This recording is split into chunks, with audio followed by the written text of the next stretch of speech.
other shows we have for you to enjoy at myclassicradio.net.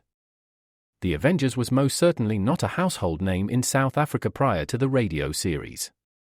With no national television service until 1976, the mechanism simply was not present in the country to show television programs to mass audiences.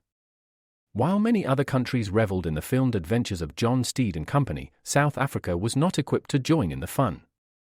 The series took Britain by storm and made a major impression in the American markets, being that greatest of rarities, a British series given a network transmission slot.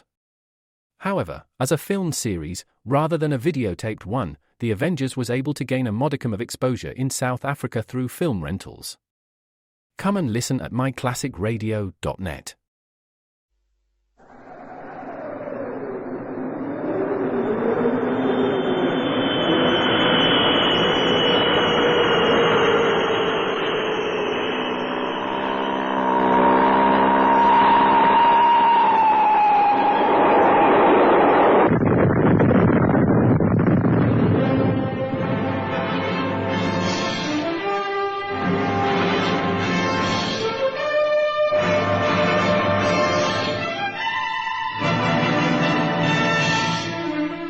High Adventure.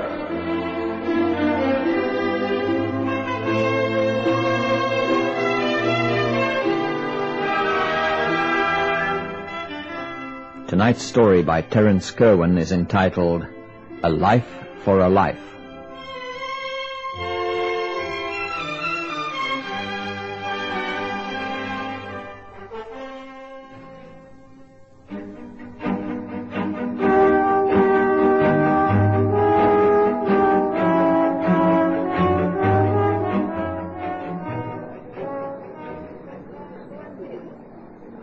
Excuse me, are you Edwin Till? Yeah? You the new replacement? Yes. Well, old Jessup didn't tell me a limey would be taking over my job. How long have you been in Canada? I settled here with my family 6 weeks ago. Old Jessup, as you call him, didn't tell me it would be so cold here either when I applied for the job. Well, wait until the snow comes, fella. You'll freeze to death in those English clothes. Take my tip, get yourself a real thick overcoat and earmuffs. You'll need them. By golly, you will. Oh, I'm shivering at the thought. How much experience have you had as a traffic control officer? 3 years at an airport near Blackpool. Been here 15 years now. Gotta like the old place, though. Gets real busy sometimes. 6 planes a day. How's that? Oh, not bad. The one in England got 8, so I beat you. I guess you do at that. But did you ever get a real way-out emergency happen up there? Well, not really. Of course, we had the odd excitement now and then, like guiding planes down in a fog, but nothing much else. Something tells me, though, you've had a real weirdie, as I call them back home. Am I right? Yeah, you sure are, fella. Come on, I'll tell you about it over a cup of coffee. We've got a canteen here. It's not much, but it makes good coffee. Interested? Well, you bet. Oh, be glad to hear anything I can about the place, seeing I'll be working here. Okay. Hey, take over, Harry. I'm off now. Hey, watch out for Doc Stevens. He's due in any time now. Okay, Ed, you leave it to me. Now we'll take that alcove seat over there, more private. Well, like our coffee? Yes, it's fine. But it's rather different from what I drank back home. You bet it is. I was always telling my old ma she hadn't a clue how to make coffee, well, Canadian style. Well, she learned, bless her, in the end. Now about the story. Once in a while, exciting things did happen, in spite of me calling the airport a one-eyed dump. Like guiding planes down in snowstorms, but nothing so odd as this story I'm going to tell you. Why so odd? Well, a life hung in the balance, and a plane, too. And all because of a fishbone. Fishbone? Oh, sounds really intriguing and nothing like we had back home. Go on. I'm all ears, as they say. Okay. Now, this story began about 5 years ago in the backwoods. Doc Stevens could have told it better, but seeing he's not here and sort of touchy about it, I'll do my best. He's a flying doctor around these parts. I've met him. A nice bloke, but very quiet. He doesn't have much to say. Yeah, he's been like that ever since this incident happened. Sort of blames himself. Not true, of course. I mean, it wasn't his fault, no, sir. It was the cussed weather and this fishbone. You see, it was a call he should have made earlier, but he couldn't make it. Even though he knew all about it, so did I. I was on duty at the time. It began simple enough. The Moran family, they're Irish trappers about 100 miles from here. They were having their breakfast. Can I come with you today, Pa? Now finish your porridge, son, and we'll see. Not today, son. The heavy snow's at you any time now, and the going will be rough. Must you go, dear? Can't the traps wait till tomorrow? The radio said the weather would be clear by then. No, Lena, I got to go. Those darn wild dogs will ruin the fur if I don't. I won't be away for long, and the sooner I start, the better. Gosh darn it, it's after 6 now. Where's my rifle? Here, dear. Thanks, dear. Now, where's that Ted? He promised to be here by 6. Oh, it's starting to snow real bad, Ken. Maybe you won't come. He's got to come. Darn it, those skins will be ruined if we don't get to him in time. You said that before, dear. You always repeat yourself when you're worried. So why go? I'm worried about my furs, Lena, not the blasted weather. I must make up for last month. I lost some fine skins. Oh, I think he's coming now. Oh, yes, it's him. Oh, good.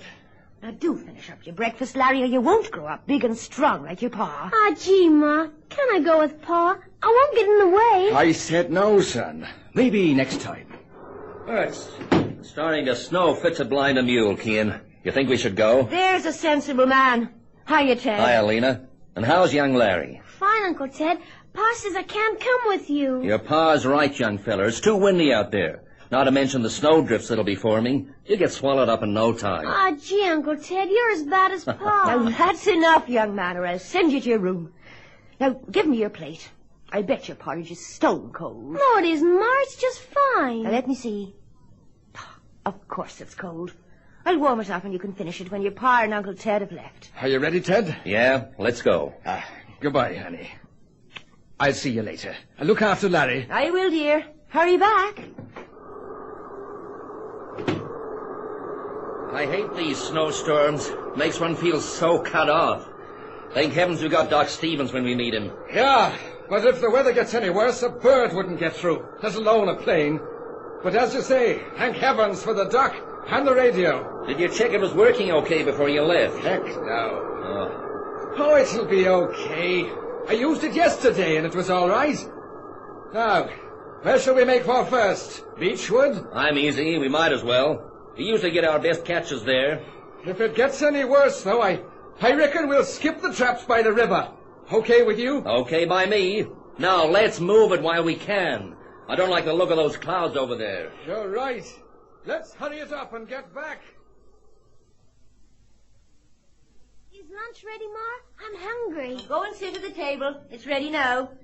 And don't let it get cold like your breakfast. Ah, gee, Ma, I ate it, didn't I? Yes, dear. Eventually. Now, sit down. Oh, sure tasty, Ma.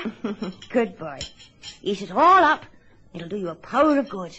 Makes brain, they say. Ah, gee, Ma, you're kidding. No, I'm not, son. True is true. I read it in a book someplace.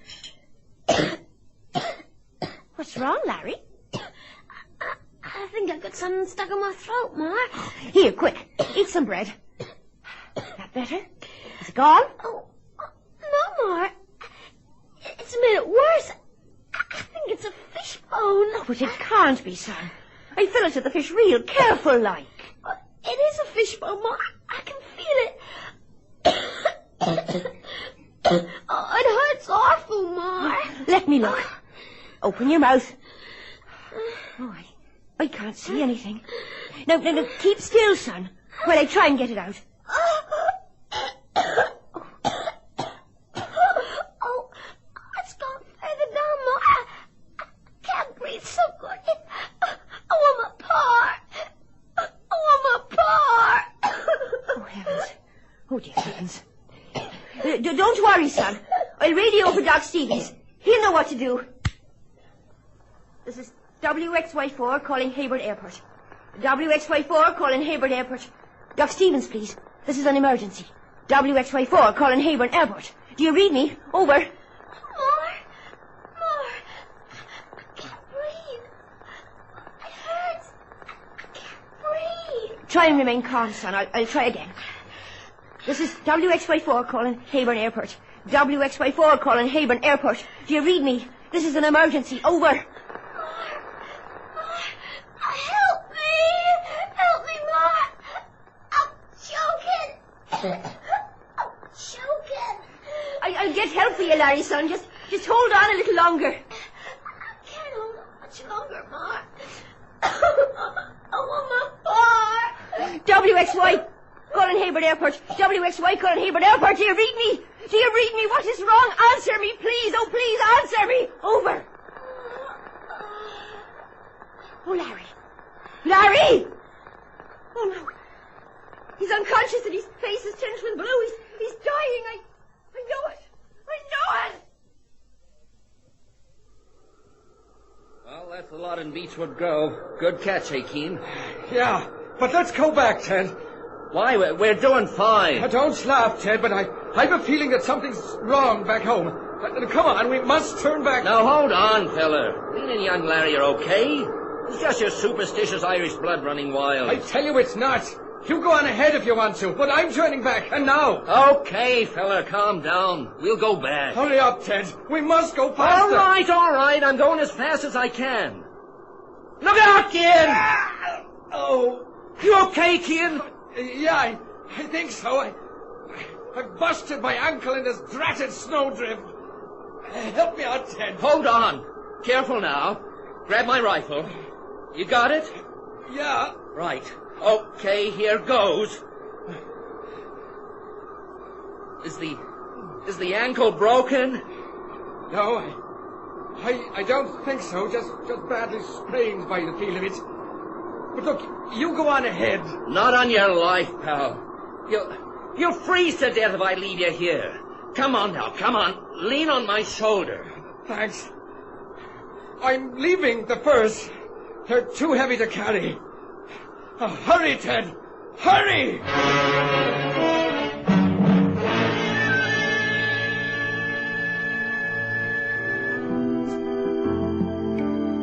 Flower Connection has just opened their flagship store in Linden, Johannesburg at 65 on 4th, situated in 4th Avenue.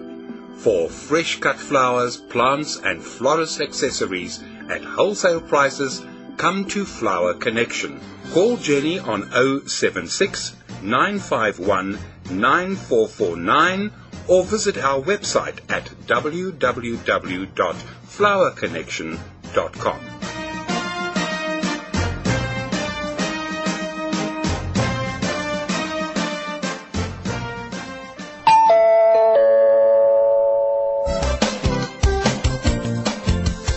Looking for space to hang and dry your washing? Washline Distributors have the solution. Their rotating and fold-down wash lines take up the smallest spaces. Ideal for townhouses, simplexes and balconies at affordable prices. Galvanized or powder-coated and available in 5 different colors. For 24-hour delivery, installation, reliable and friendly service, phone Washline Distributors on 011 792 2486. That's 011 792 2486. Wash lines for every space and need.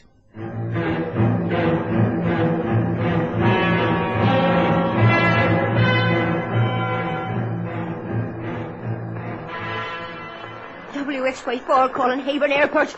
WXY4 calling Hayburn Airport.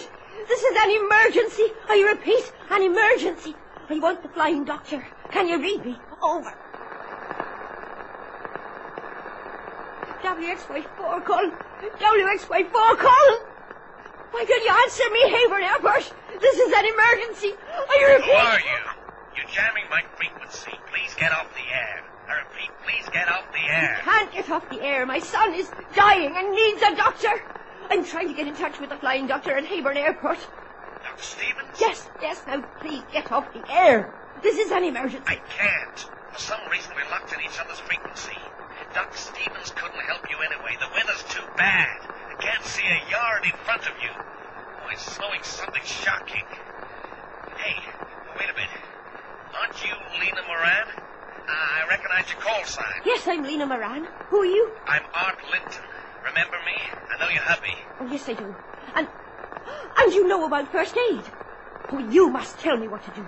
My Larry is dying. And so will I if I don't get in touch with the airport. My landing gear won't work, and I must be guided in. It won't take long for you to tell me what to do. Oh, please, Art. I've no one else to help me. Cian is out seeing to his traps. Oh, for heaven's sake, help me, Art! All right. Now, what's the trouble, Lena? Larry's got a fishbone stuck in his throat, and he can hardly breathe. Well, that needs a doctor. Oh, for pity's sake, not a guy who only knows first aid. The trachea is a dicey thing to operate on. What's the trachea, Art? The throat, Lena. I'm sorry, but I can't help you. Oh, but you must. Larry is dying. I tell you, he's choking to death. And I tell you, he needs a doctor. You'd never be able to do the operation. One mistake and you'd kill him for sure. Now, I'm sorry to be so brutal, Lena, but it's the truth. Now, get off the air. My fuel's running out. I won't get off the air until you tell me what to do. You saved little Robbie Watson who was run over by a car. That was different, Lena. And you know it. For one thing, I was on the spot, not 100 miles away in a crippled plane. No, Lena, I can't help you. Oh, the blasted, I'd be helping you to commit darn near murder. Do you want his death on your conscience because you refuse to help? That's darn near murder to me, Art. He'll bleed to death if you cut an artery by mistake. Operations on throats don't come under first aid, Lena. Can't you see that? Oh, I can't. Oh, please, Art, help me. Help me. Did you hear that, Art? Did you? All right, Lena. Now, calm down. Getting hysterical won't help. I'll do my best to help you. Now, for a start, is his face turning blue? Yes, a little. Yeah, well, that's something. If it was really blue, we wouldn't stand a chance. How's his breathing? Is it wheezy, rapid, and shallow? Yes. Now, what shall I do? Oh, hurry, Art, oh, please, hurry. I said calm down, Lena. You'll not save Larry if you panic and get hysterical. Now, this arm will need real calm nerves. Yes, I'm sorry, Art. I'm calm now. Please go on. Good. Now, have you a sharp knife? And I mean sharp. Yes, the one I use for cutting vegetables. I always keep it clean. Will that do? It'll have to, Lena. But first, sterilize it in boiling water. When you've done that, come back to me. But hurry, Lena. My fuel is running out fast. Bless you, Art. I'll hurry, I promise.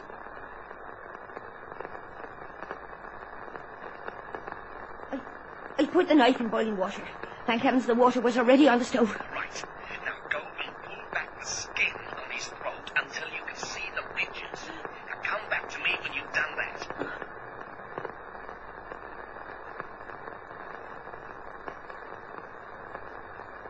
Art? Well, Lena, done it? Yes. I could see the ridges. But his face is becoming real blue now, Art. We must hurry, but still remain calm.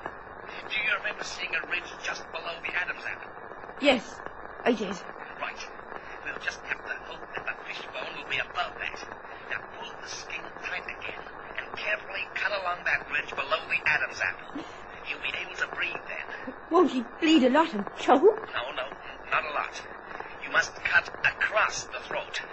If he does bleed a lot, press on the area where the blood is. That should slow it down. Okay? Now, go and make the incision, Lena. Now, remain calm, but hurry back when you've done it. I will, Art. I will. I promise. Oh, dear heavens, let me do this right. Oh, dear, I can't hold the knife. It's too hot. Where's the clean bandages? You got to calm, Lena. Calm. Remember what Art said. Remain calm. Got them. Now, cover the knife handle. That's better. Pull the skin back. Yes. There's the ridge. I can't do it. I can't do it. But I must. I must. Do you want Larry to die, you little fool? For pity's sake, no. Oh, you do it. I will.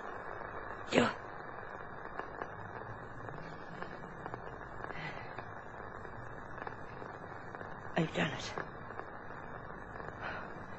His face is regaining its color. Oh, heaven be praised. He's bleeding heavily. Oh, no, he's choking. Oh, I must stop it. I must. Oh, what did Art say? Oh, yes, press around the wound. The bleeding's stopping. Oh, heavens. The wound is closing up. Oh. Art! Art! The wound's closing up! He can't breathe properly again! The snowstorm's getting worse, Ted. We'll never make it in time. We will, feller, we will. I hope you're right. I am. Now cool off. Cool off? I'm darn near frozen walking at this speed. I must try and go a little faster. Now ease off, Keane. You'll only stumble and maybe break your ankle. Then we will be in a real fix. How is it, by the way? Any worse? It's not too good, Ted. But walk faster. I'll keep up somehow. I know something's wrong back at home. The feeling is overwhelming me now. Easy, feller, easy. We're making good time. It's only a few more miles to go. A few more miles? We haven't a hope then, unless we move faster. It's Larry. I know it. Something's happened to him. Now calm down, Keane. You're making yourself ill with needless worry. They'll both be okay, I tell you. You're wrong, Ted. Lena, me, and Larry are a pretty close family. I've had this feeling before, you know. When? Last August, when Larry cut his face under his left eye. Yeah, I remember. It was a pretty close thing. It sure was. Another fraction of an inch, and it would have been a main artery. Doc Stevens fixed him up real good. No scar. Don't tell me you knew about that. I sure did. Buried the furs and went back home like a scalded wildcat. Of course, I wasn't needed. Doc Stevens had already left. But the feeling of disaster was there, Ted, all the same. And this time there'll be no Doc Stevens on account of this blasted weather. I see what you mean. Maybe you've got sick inside or something. I think I have. I know my old ma had, way back in Ireland. Folks would come for miles to have their future read. Of course, she never told them the bad things. Like when she knew young Kevin O'Connor was going to die. Kept that to herself. Told me about it years later. Are you all right? I think so. Are you sure we're going the right way? I can't see a yard in front of me with this blasted snow. We're going the right way. Leave it to your old pal. Yeah, like last time. We got lost, remember? Ah, gee, Keane, I only did it once. Yeah, but this time, I tell you, it'll be once too many. We'll be too late to Now, save don't Larry. say that. You make me feel real bad. I tell you, you're dreaming it all up, in spite of your ma's talents. You'll see. We'll get to your place to find them snug around the fire. Lena drinking coffee. Young Larry having a hot chocolate the way he likes it. You want to bet? No, Ted.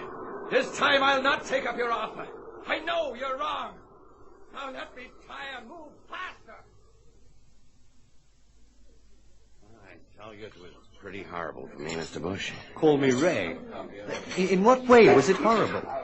Well, Ray, I could hear Lena talking to Art and couldn't do a cussed thing about it. The frequencies were good and proper locked into each other. Never known it happen before. Couldn't you tell Doc Stevens to get over to the Moran home? You gotta be kidding, feller. The snow was coming down like a solid wall. I mean, couldn't see a darn thing. I sweated, I can tell you. Knowing I was going to have one real bad time getting Art down when he stopped circling the airfield. How long had he got before his fuel gave out? Oh, by my reckoning, about 10 minutes, maybe less.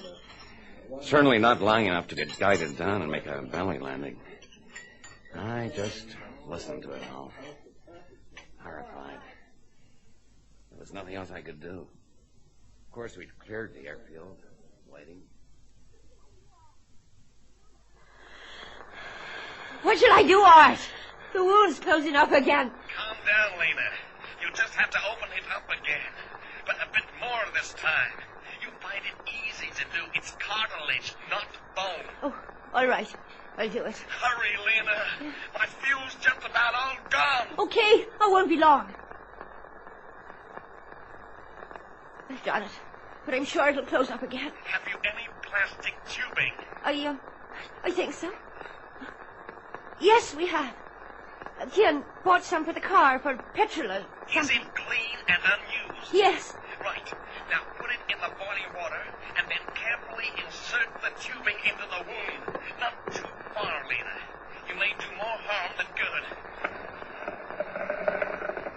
What was that noise? You're on your own, Lena. That was my engine. I'm out of fuel. Goodbye. Goodbye, Art. And bless you for all you've done.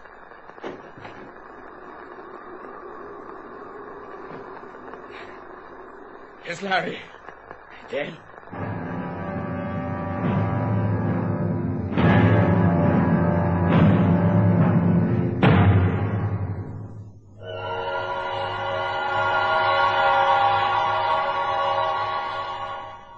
Did Larry die?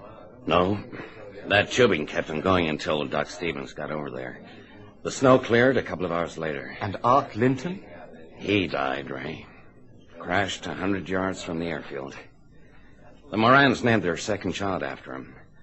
Art Linton Moran. Didn't help Doc Stevens, though. No, sir, he never got over it. But it wasn't his fault. No, we all know that, and so does he. But it makes no difference. You see, Art Linton was his half-brother who was coming to see him. They were like twins, as they say.